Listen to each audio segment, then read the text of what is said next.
Hey everybody, welcome back to part 4 of how to play the Middle-earth strategy battle game. And this is going to be Fall Back to Minas Tirith. So this is the 4th part of the introductory guide where we sort of layer in additional and new concepts to the rules. And in this one, the men of Gondor have been sort of routed out of Osgiliath. They retook the city and now the Orcs have taken it back under the leadership of the final model I'm adding to the collection, Gothmog. I painted him up this week, and as he is riding a warg, he allows us to introduce a new core concept of cavalry. So let's take a look at that rule and get ready for the last scenario from the Battle of Osgiliath 2-player starter set. Alright, so here he is all painted up.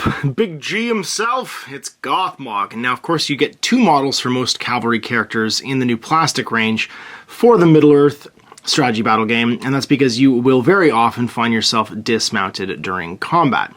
So let's take a look at the cavalry rules. So what's a cavalry model? Well, it's a model that typically can be on foot that has the option to take a mount. So in this case, Gothmog is riding a warg.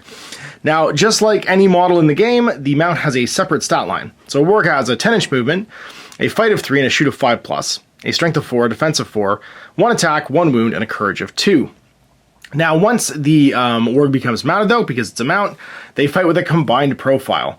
And that means that they will share some characteristics, and in certain circumstances, you'll use one or the others. This one is cavalry and movement. You use the mount's movement. So instead of walking Gothmog 6, we can move the warg's 10 during the movement phase. Sight, however, is drawn from Gothmog. He's directing the mount. So whenever you look to see what he can see, you look from the head of the rider, not the mount. Now, one thing with mounts is they can't climb, but they can jump as normal. The only problem with their jumping, though, and you will make a jump test just like for any other model, is if they go more than their height, they have a problem landing and they take a strength 3 hit. Bonus is to swim if they get in water, and you have to see if they fit under a doorway. So if you do want to go through a door during the course of the game, you should put the model next to it and see if it'll fit. Obviously, Gothmog will fit into most doors in this game and arches and stuff like that, but there would be some small ones he wouldn't be able to fit through. Obviously, he couldn't climb through that window. So dismount, and you can often find if a rider's killed that the mount's all by itself. If you do so, the cavalry then has to use a courage test to see if it stays on the table. Some things like horses and ponies, they just run away automatically. They don't make a courage test. But this warg with his courage of 2 could test. And if he passed, like just now with a 9, he'd remain on the table. We take Gothmog off if he was somehow killed with shooting, and the separated mount or even just dismounting, and the separate mount would then fight as a warg by itself. Now you have to have the appropriate model to do so, but you can end up with 2 models fighting over the course of the game if they pass that courage test and stay in the fight. Side you want to get off, you move part of your movement, for instance. You can use the remaining move that the rider would have to move off, where you just place the model in base contact and continue your move. But if this guy moved more than 6 inches, Gothmog would just get placed in base contact. You'd make your courage warg to see if the warg stayed in to fight, and then if he didn't, he'd be removed, he'd run off. If not, and then Gothmog's just on the ground, he'd stop moving. Now in the shooting phase, cavalry have some other special rules. For instance, the mount is always considered to be in the way for in the way tests when you're shooting at them. So as long as you hit that target when you shoot at it, let's say this Ranger of Gondor took a shot and hit them. You make it in the way. It counts as an intervening model on the chart. So it means that once you've hit, so let's say on a 3+ we did. On a 4, 5, or 6, we'd hit the target we intend, which is Gothmog. On a 1 to 3, we'd hit the mount. So we hit the mount. Instead of using Gothmog's defensive 6, you would actually use the mount's defensive 4, requiring a 5 or 6 to wound. And you do. That is, the rider's considered thrown. You have to roll on the thrown rider table to see what happens. You'd remove the model that was mounted and place as close to the middle of the base as possible the dismounted model, then roll a dice on the thrown rider table. So let's see what happens to Gothmog as he's shot off. A 3. He rises from the dust. The riders disentangles themselves from their mount, but can do nothing else that turn. And that includes moving, shooting, making strikes, and casting magical powers. When he's knocked flying, he takes a strength 3 hit and is basically stunned. If they survive, they're prone and can do nothing for the rest of the turn. Leaps into action on a 6. The rider bounds up the saddle, ready to face enemies. The cavalry model is replaced by an infantry model and suffers no further penalty. Also happen in combat, which means because of heroic fights and barges and stuff like that, you could end up fighting again. Rider's chart is going to be used anytime the mount actually dies. Fights, cavalry get a bunch of bonuses, and you actually get some tokens in this box to show them off. So let's say Gothmog, in the initiative phase, the evil guys win their initiative, and they get to move first. Now, if Gothmog decided he wanted to charge, using his normal movement of 10, and engaging someone, you would put a cavalry charge token down on this model. That means for the rest of the turn, he's going to count as charging. Another warrior of Minas Tirith decided to go and help try and beat him up. He would count as a charging cavalry model for the course of the turn. It shows his momentum. No joke, he's fight 5, 5+ shoot, strength 4, defense 6. He's got 3 attacks, 3 wounds, a courage of 5, 3 might, 3 will, but only 1 fate. He's a master of battle. That means that whenever an enemy hero attempts a heroic action within 6 of him, he can call the same heroic action without spending any might, even if they would not usually have access to it. Sometimes there's a 5+ or a dice roll modifier needed. They'd have to roll for it. He doesn't have one on his, so he just automatically gets to perform the same heroic action as a hero within 6 if they decide to do it. When it's over, he and all friendly mortar orcs within 3 of him have hatred men, so they hate all of these men of Minas Tirith. That means a model with this rule adds 1 to their wound rolls when fighting against the specified enemy. And the time of the orc has come is his active ability. Once per game at the start of any fight phase, Gothmog can declare he's using this ability. For the remainder of the turn, all friendly mortar orcs within 12 of him reroll failed rolls to wound when making strikes. So he is a blender of a monster. So now he's completed his charge, and he gets a bunch of bonuses for being cavalry. The primary one is an extra attack. So even though he normally rolls 3 dice, the support of his org gives an extra 1 for 4. Only gets that during the cavalry charge, though. If someone wants to charge him later on, he wouldn't get that bonus. So as the men of Minas Tirith are brave, we're going to roll 1 die for each, and this will be our dice pool. So rolling off, a 4 and a 3 are the highest for the men, and a 5, 2 3s, and a 1 for Gothmog. So Gothmog wins, and that means he drives his opponents back as normally, but because he made a cavalry charge, they are also knocked prone. That happens immediately before he does his strikes. So remember, now he's going to get to roll double the amount of strikes against whatever his target was. So he can attempt to strike this ranger, who's pretty squishy, defense 4, he's strength 4, he needs 4s, and with his special ability, the Age of Men is over, he'd actually need 3s. You have 4 dice normally, that would double to 8. As he's feeling lucky, he's actually going to try and strike the man of Gondor. He needs 5s normally, because his strength is 4 and his defense is 6, but he gets +1 to wound, meaning he only needs a 4+. He's also knocked prone, so the 4+ will kill him. He had 4 more tries though, because that guy was trapped. He kills him 4 times over, just tramples him. Say, instead of having rolled super high, Gothmog actually rolled low, and these 2 won, and drove him back. Now, when you beat a cavalry model in a fight, you can choose to either strike Gothmog himself, the rider, or you can strike his mount. It's almost always better initially to try and strike the mount because it neutralizes them as a threat later on. You would have the 2 dice to roll strikes, and the mount is only defense 4 versus Gothmog's defense of 6, and so the 5 6s required would be much easier to roll. So they're going to opt to hit the mount instead of the rider. They kill him? They sure do, and so Gothmog is thrown just like before. He'll have to roll on the Throne Rider chart, and rolling a 4, he rises from the dust and is placed in the center of the base of where his mount used to be. Now, if Gothmog is to fight across a barrier with his cavalry attack, he wouldn't gain any bonuses because the horse doesn't get to trample when fighting across a wall, but they can fight across walls like normal. If mount is affected by a magical power, the whole model is, not just the mount or the rider. And the last little bit is that because they can become separated, it causes some confusion as to what your breaking point is for your army when you've lost over half your guys. The mounts never count. It's just a simple way of keeping track. They're one model even if they separate over the course of the game. That's it. Gothmog is going to be leading the orcs in this battle as Faramir, his rangers, and his remaining soldiers try and escape to warn Minas Tirith of the orc invasion. Here we are set up for fall back to Minas Tirith. Despite a heroic effort, Faramir and his men have lost the city and must retreat across the Pelennor to the safety of Minas Tirith. If the men of Gondor have any hopes of escaping Osgiliath before they are truly overwhelmed, they'll need to fight their way to the stables and ride at full speed towards the White City. Can Faramir and his men escape the ruins of Osgiliath and deliver news of the enormous army that's about to lay siege to Minas Tirith? Or will Gothmog and his rabble cut them down as they attempt to escape? An overrun and the forces of Gondor are in full retreat. The scenario represents Faramir's hasty escape from the city as Gothmog's forces attempt to stop the brave men of Gondor from escaping their clutches. So the Gondorians are in a 6-inch strip across the middle of the table. Gothmog and his rabble are 6 inches behind, and 12 inches away, the troll and half the orcs await next to this, which is the stable. So the horses are all sort of stabled here. Anytime one of the men of Gondor is able to contact this building, if a good model ends its movement-based contact with it, it's removed from play. They grab a horse and they leave. And they're basically getting away to safety. The good player wins if either 6 models get away, or Faramir gets away, in which case it's automatically the best it's going to be is a draw. Whenever a orc model is killed, however, Osgiliath is overrun. You roll a dice at the beginning of each movement phase. Beginning of each movement phase, yep. During the reinforcement step, and on a 4+, they come up on one of these 3 sides. Managed to kill 22 men, then the game is over as they can no longer achieve victory. And of course, if they kill Faramir, the draw potential is also gone for the men of Gondor. So let's see who's got initiative on round 1. It's going to be the men of Gondor. I feel like if we can kill the troll, we can make way. So we're going to move up just a little bit, just to get away from Gothmog and friends. And stay outside of 6 of these orcs. The spearmen policing themselves. Faramir and his rangers also moving forward, just staying hopefully outside of 6 of this troll. And these ones will just move 3 so they can still shoot. Rangers up top will just sit still. These men of Gondor will also just sit still. These Rangers are going to rush, though, heading into the building. And these guys will form a rear defense.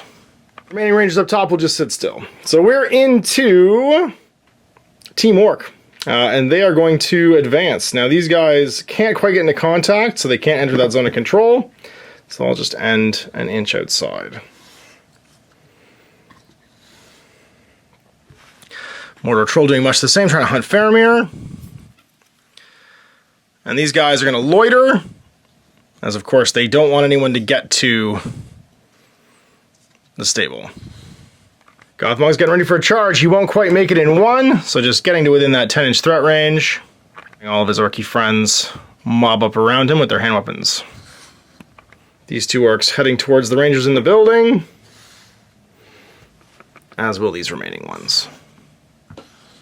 All right, shooting time. The Gondorians are going to get one good volley off, it feels like, and we're going to start with, let's say, Damrod and friends. So these four taking shots into the troll. On 3s, they didn't move. They all hit. And then wounding on 6s and 4s. Strength 2 against defense 7.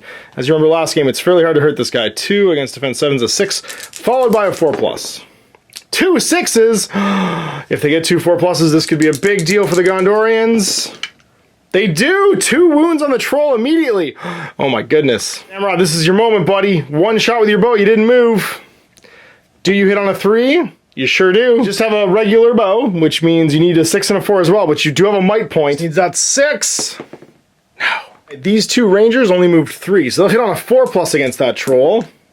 And they do. And another 6 and 4. Strength 2. No, it adds up to 6 though. Last best hope is these 4 soldiers of Gondor with their bows. Hitting on 4+, they did not move. They hit 3 times. A 6 and a 4 could finish the troll right now. They got the 6. They get the 4+. They do! And he's dead! Oh my gosh, the Mordor Troll destroyed with the initial volley of human shooting. Fights to resolve, so it's end phase of round 1. We're into round 2. Now, the Troll is not an orc, so he does not get to come back. He's going to hang out over here with Gothmog on foot. Could be a telling turn, though, as it's now priority for the orcs. Let's see who's going first. The humans again. Getting their charges, it's going to be a big deal, but I think in order to interrupt this, Gothmog is going to attempt a heroic move. He's going to wager a might point to try and do it. Faramir does not have heroic march, but Madril does. Madril also spending a might point and attempting to get to go first. So down to 2 might on, what's his name, on Gothmog, and then 2 might as well on Madril. Both chose to make the heroic march action. They have to roll off again to see whose march actually takes place first. And it's the humans yelling, "With me!" All the men within 6 of Madril, and not Faramir and friends, but everyone else, get to make a move. So these 2 soldiers are going to engage these 2 orcs. These 2 soldiers are going to, or this soldier's going to engage this orc. And most importantly, this brave ranger and his friend are going to both attempt to charge Gothmog. So charging Gothmog and bringing a spear to bear. These rangers and Madril will move. They can't quite make it into combat, but they can charge forward and line up with their spears to receive the charge of the remaining orcs.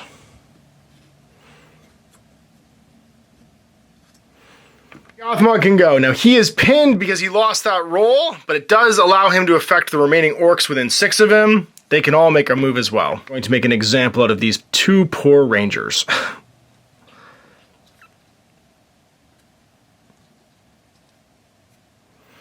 This orc will attempt to climb, so move into base contact, 2+. Oh, he makes it with a 6, so he can complete his charge into this ranger. This orc will do the same, and also get a 6.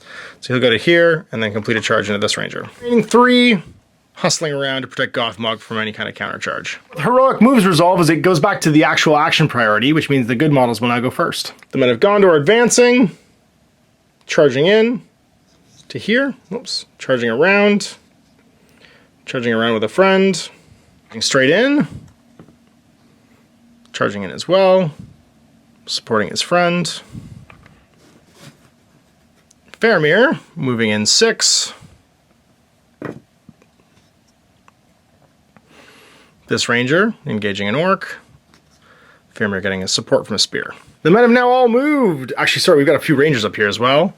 And Damrod. I think there's simply this spearman will stay still, supporting his friend, and these two are happy where they are. Move to the wall just to get better line of sight. 6 unengaged orcs. Well, it's now or never to kill Faramir. So orcs jumping in with spear friends. And then vice versa with Madril.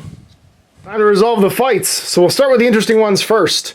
Over here, we have an orc and Gothmog fighting this one poor ranger, selling his life so that Minas Tirith can be warned. So 1 orc plus 3 attacks for Gothmog. He doesn't get his cavalry charge bonus because he didn't get to move because of the heroic action. Single ranger. Let's see who wins the roll.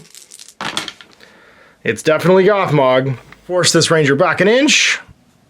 And then using Gothmog's strength of 4, it's a 4+ to kill him. Oh yeah, he gets eaten by a warg. 21 to go. Now these 2 orcs fighting this 1 ranger. 2 attacks against 1. They win once again.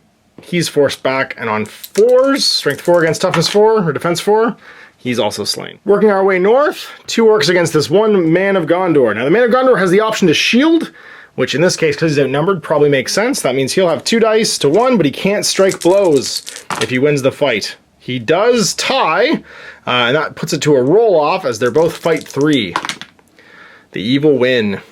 Strength 4 against defense 6 will mean a 5 or 6 will take out that man of Gondor, but they don't quite land it. Not quite within 6 for that +1 to wound. This other spearman, right here, will also shield. And he actually wins the fight this time, but can strike no blows, as he chose to shield, which means he's defending. Orcs on the rooftop, we have 1 ranger with a spear attacking this orc. Orcs don't shield, they don't like to defend themselves. When he loses the fight, though, that's going to drop him off the building. So he'll take a strength 3 hit from each of the good guys' attacks, plus a strength 3 hit from the fall.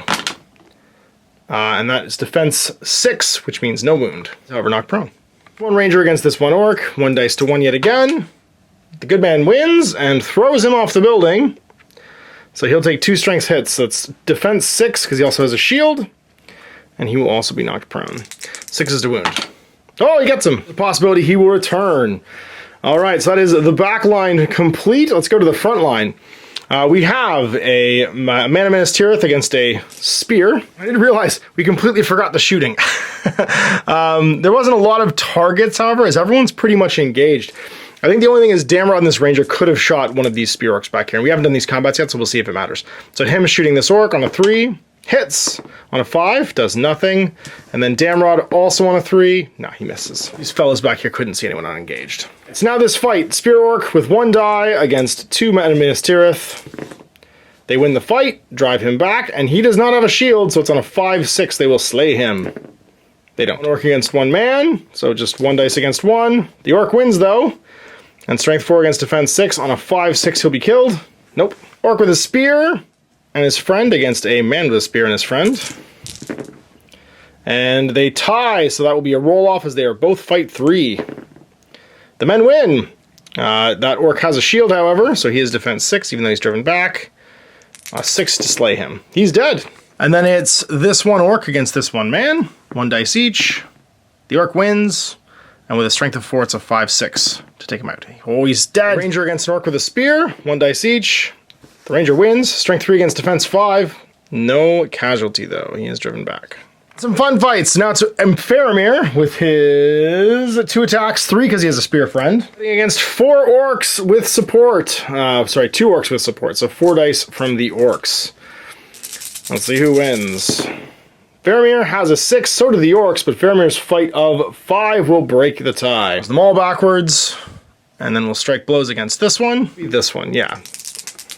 On 5s. Kills him twice. It's Madril into 2 orcs, so 2 red dice for Madril. Madril also has 2 attacks, and a friend for 3.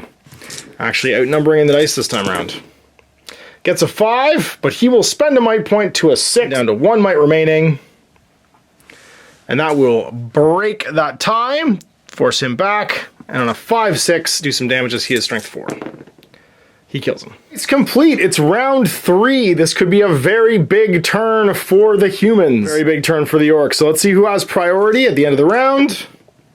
Good takes it yet again. Again, Gothmog declares a heroic march. He needs to pin down the good forces. Takes him down to 1 might. Madril does the same, taking him to 0, and that forces the roll off yet again. Does Gothmog catch his prey? He does not. We'll allow both Madril and all good forces within 6 to go first. Doesn't save everyone, but saves a few. So this ranger is going to pin down these 2 orcs. This ranger is going to pin down this orc. This ranger is going to pin down this orc. And then Faramir is going to go touch the stables and leave. Madril is going to go touch the stables and leave. This ranger is going to go touch the stables and leave. Does everyone else make it? Looks like yes. Touches the stable and leaves. Touches the stable and leaves. 5 of the men of Gondor have now made it. Includes Faramir, meaning the best that can be expected now is going to be a draw. Gothmog and his friends now get to go. That includes this orc over here who's going to charge. These orcs, we're going to get some revenge by charging in.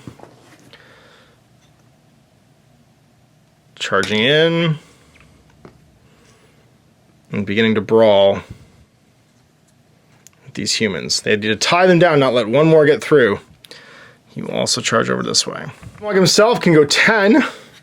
That's quite the charge range. Try and get to these rangers. 8, and then 2 more. Or he can tuck himself in here and fight this man of Gondor, which he will. This orc will simply stand up and move around the corner. Good models can go. Oh, actually, and the reinforcement step. 4 orcs on 4+. 3 of them arrive. They all arrive over here. Try and block. Several men of Gondor are left. They're going to run, going 2, 4, 6, and form a final stand. These bowmen are going to run for it, going 6 to here, as will these spearmen, running around to try and hold the line. The remaining orcs descend on these poor fools, supporting with a spear and chasing. A few rangers in Damrod remain, 5 of them in fact, and they can shoot some supporting spearmen. A couple of those, they're going to shoot this guy right here. So first the rangers, all 4 of them on a 3, all hit, and then on a 5, 6, he's defense 5 as he does not have a spear. That guy is peppered. There was no other eligible target, however, so he's the only one that's going to die. Damrod can't shoot into combat, so that's going to be it. Right, so let's do Gothmog first and pair up these fights. Gothmog is fighting this one guy with an orc helping him. And we've got 2 orcs against 1 human, 2 orcs against 1 human. He's fighting 3 orcs, this ranger's each fighting 1. And then it's going to be 3 on 1 and a 2 on 1. Alright, let's see if the slaughter commences. We'll save Gothmog for the end. We have 1 man of Minas Tirith who is definitely going to shield and try and throw back 3 orcs. They tie, so it's a roll-off yet again. They're both fight 3. Does the man of Minas Tirith survive? He does. He drives them all back. The time of men is now. The man of Minas Tirith can't strike blows, obviously, because he's shielded. Is going to shield as well and fight 2 orcs. And lose. He has nowhere to go. He is trapped. That will double the strikes against him, however. But no sick. Oh, no, it needs a 5. Actually, there's strength 4, so he is slain. Pushed back outside his 1-inch bubble. Nowhere he can go. He has to engage one of these 5, so he won't be able to escape. These ones are all important. 3 orcs fighting a ranger. So the ranger has 1 die to the 3 for those orcs. They win with a 6. He is not quite trapped. He can be pushed back to here. But he is dead, extra dead. 1-on-1, ranger against orc. The ranger loses, and on a 4, 5, or 6 is slain. He's also dead. It's effectively neutralizing the rangers. If this one doesn't survive, I don't think they can get away next turn. Dice against 1, spear ranger against spear orc. And the ranger wins and drives him back 1 inch. Does he kill him? I should have rolled 1 die, not 2. He does not. Finally, there are 3 orcs fighting this 1 bowman and 3 orcs fighting the other bowman. So the first one, he will shield, or he can't shield, he doesn't have a shield. He's just got a bow. He loses. He is trapped. That did not matter, he's just dead. The other bowman also loses by a significant margin and is also slain. These 2 orcs fighting a man of Gondor, who will shield, as he has the option. Manages to win the fight somehow, but does not strike blows. Drives them back. This same man of Gondor, shielding as well. Loses the fight. Is trapped Has nowhere to be pushed. Actually, sorry, he can be pushed back this way. So it's only going to be 2 dice on 5s, but he's also slain. All right, Gothmog, you and your friend, 4 dice to 2 because he will shield. Does he win the fight? He does barely, and that guy is knocked prone and trapped for 8 dice on 4s, or 5s, which kills him. Boy, it's a big turn. 5 models off, 1 remains to go. The good player has 1, 2, 3, 4, 5, 6, 7 models, plus the ones in the building remaining. Priority on round 4. Things are getting spicy. Good gets to go first again. That means Gothmog needs to spend his final might point to not lose the game and do a heroic march. Madrigal, there is no option to do the same, and that was Madrigal's last might point anyway, so Gothmog and everyone within 6 get to move. Now, it's not these 2 orcs, but these ones can definitely run in and catch some models. So running into this ranger with support, running into this bowman,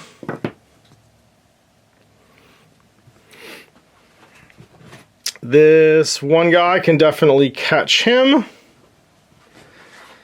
These 2 will jump on this Man of Gondor, and then Gothmog himself can go charge these 2 bowmen. The remaining orcs marching forward to try and hold the line. The good player can now go. Jumping down, it looks like, with the rangers. 2 orcs to roll for. They don't arrive. Damrod and friends moving over here and all jumping down. So first ranger falls and is knocked prone. Does he die on a 5? Nope. Second one going out the window. He's fine. He can even keep moving. So 2 inches. And that gives him 4 more inches of movement. So he'll move to here. He'll just move to here actually so he can shoot. His next friend gets to the bottom. Friend after that falls as well. Does he die on a 5? He does not, but he is knocked prone. And then Diggity Damrod going out the window too. He just lands. And then the orcs go. And this poor fool's going to get murdered. This poor fool's going to get murdered, it looks like. Oh no, there was actually a guy who could go here. He's going to move. He will get charged by them. All these remaining orcs moving into the middle. Confident the boss can take these guys. Shooting. Well, there's a couple shots to take. Damrod and these 2. The guy who rolled a 6 actually can shoot. So the guy rolled a 6, shooting this orc, hits, and then a 5-6. Kills him. Rod shooting through his friend, doing the same on a 3. Hits, then a 5-6. Does nothing. All right, we have this pair of orcs fighting into that one bowman. Do they finish him off? He wins and drives them back. He only needs a 5-6 to kill them. He does not. And then this one ranger against these 2 orcs ties, but has a fight of 4 and drives them back as well. 6 to kill that orc with a shield, though. Does not do it. All right, this poor fool is going to shield for 2 dice against 5 orcs. It's not looking good. Oh, they tied, though, which means it's a roll-off as they both have a fight of 3. And they win, so he's super trapped. 10 dice on 5s, and that's extra dead. Here, a swordsman, shielding for 2 dice. Actually, we forgot. This guy could have moved in, too. Adding a spear, so it'll be 3 orcs. They tie, so once again, going to a roll-off, as they have tied fight values. And the human wins, drives them back. The Men of Gondor not going silently into the night. And that's this one spearman fighting 2 orcs. He will shield, try and stay on the table. He ties as well, so a roll-off once again. It's 1 to 3, 4 to 6. It doesn't really matter, but it should be 1 to 3, 4 to 6. The orcs actually win. It's not a roll-off the same way that it's a roll-off. It's a roll-off in that you roll low, high. He dies. Then this Man of Gondor into that orc, 1 dice each. The orc wins on a 5-6. He's killed him. Nope. And then it's just Gothmog with his 4 attacks because he made a cavalry charge into 1 spearman who will shield.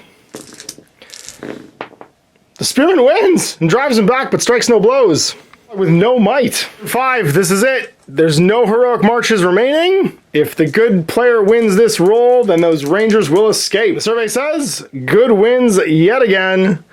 This ranger escapes. This Man of Gondor escapes.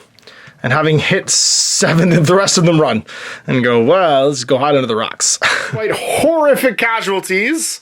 I think they were actually below half at this point too. 2, 4, 6, 8, 10, 12. No, not quite actually, not quite broken.